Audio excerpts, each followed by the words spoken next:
Welcome back, focused learners, to another immersive explainer. Today, we're setting the stage for an absolutely incredible tale.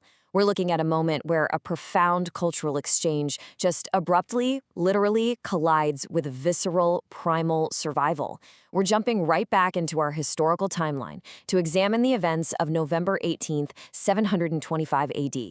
So think about this for a second. What happens when the unbreakable courage of a Viking chieftain collides with the sacred, predatory spirits of the Maya jungle, right? It's an insane scenario to even picture. You've got two completely different worlds, two totally different ways of understanding the divine and the dangerous, intersecting on just one single fateful afternoon.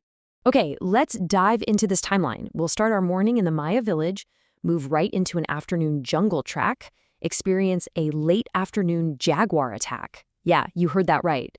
And finally arrive at the next village by twilight. We are going to walk through this exact emotional roller coaster step by step, experiencing the day just like these characters did. Starting with Section 1, an exchange of sacred gifts. So the morning kicked off with a pretty familiar routine, some fresh fruit and leftover maize cakes. But right before hitting the road, Randveig and Christina stopped by the hut of Itzel, the old village sorceress. The air in there was heavy with fragrant herbs. Randveig just stepped forward and pulled Itzel into a deep, silent hug. It was this slow, incredibly reverent embrace that honestly spoke volumes. It bridged a massive cultural divide without anyone having to say a single word. And that amazing embrace led right into a beautiful physical exchange of gifts. Randveig handed over a large, translucent green agate, this beautifully polished stone that practically glowed with the ancient earth of Scandinavia. Then Christina offered up something deeply personal, a necklace with the rough, powerful claw of a Swedish bear, a real totem of her wild heritage. These were tokens of raw, earthly strength. In return, Itzel was literally moved to tears. She pulled two thumb-sized packets from under her shawl and pressed them right into the women's hands. Now, what's really fascinating is what was actually inside those tiny packets. Itzel gifted them something known as Hikuri. Kooballu, their guide, explained this in this low, totally odd voice. It's a sacred powder derived from a cactus. He called it the key to the doorway of the gods. I mean, wow. This wasn't just some tourist souvenir. It was a profound spiritual tool meant to bring on visions and connect the user to the unseen world. It really shows an incredible level of trust and mutual respect between two very powerful spiritual traditions. Moving on to Section 2, the calm jungle trek. With that heavy, beautiful exchange behind them, the Vikings bowed respectfully to the sorceress, and the group hit the trail. The pacing of the day really shifted here into a steady, marching rhythm. After all the crazy intensity of their previous days, this morning felt like a welcome break. But, as we'll see, it was totally building up a false sense of security. Their path forward was the Bay. This is that unwavering white Maya road. Just picture the stark, brilliant contrast of this bright white stone path slicing right through the incredibly vibrant, overwhelming green of the jungle canopy. The air out there was thick, warm, and super humid, and this white road was their one reliable guide through the massive wilderness. The walk itself, it was like a peaceful symphony. You had emerald and sapphire birds darting through the branches above, accompanied by the constant, thrumming hum of jungle insects all around them. They even paused to splash some water on their faces at a broad, crystal-clear stream. Along the way, they passed small groups of Maya travelers carrying baskets, and these locals would literally just pause, their eyes lingering on these fair-skinned, heavily bearded Norsemen with this mix of quiet respect and total curiosity. By all accounts, it was a perfectly serene, uneventful walk. But hey, the jungle is nothing if not unpredictable.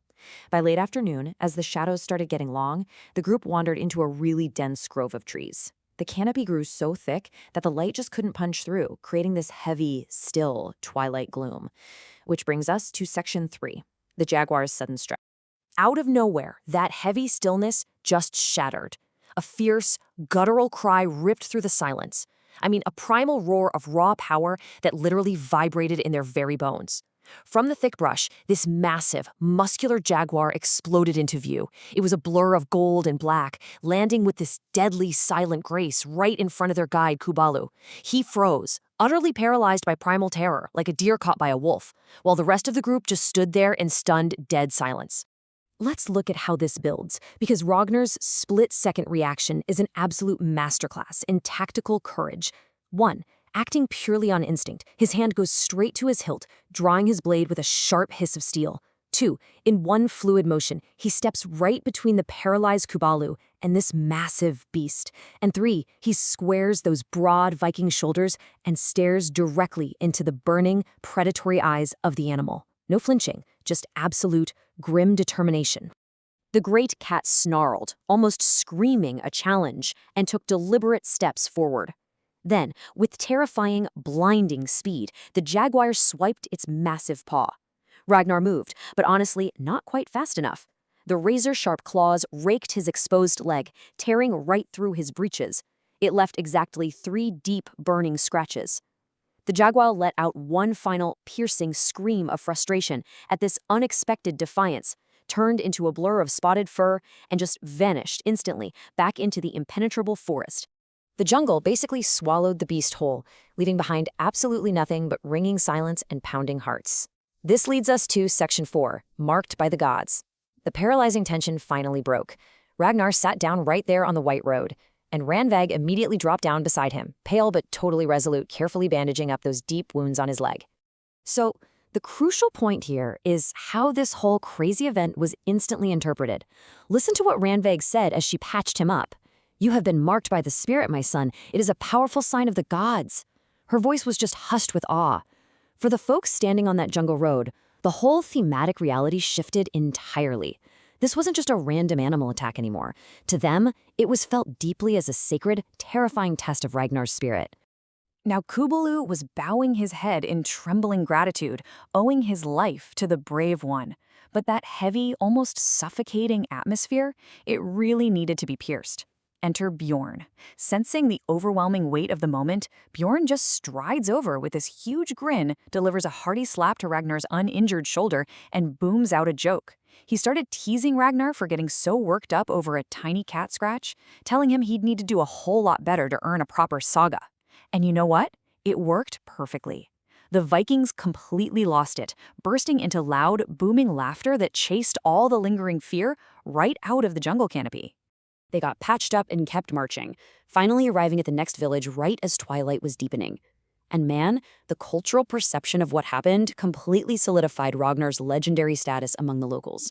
While they were eating, Kooballu translated the story of the standoff. The Maya villagers were listening with absolute rapt attention.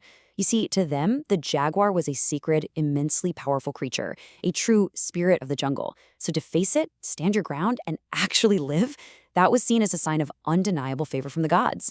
They looked at the Viking chieftain with just absolute admiration. Which leaves us with this final thought for today's explainer. What defines a true leader in moments of unexpected terror? Is it the pure speed of the drawn sword? Is it the willingness to step right between a friend and certain death? Or is it the ability to stare, unyielding, into the eyes of a totally alien, predatory spirit? Ragnar's actions that day bridged 2 completely different worlds through the universal language of raw courage. Thank you so much for joining me on this journey, focused learners. Keep asking questions, keep examining the evidence, and I will see you in the next explainer.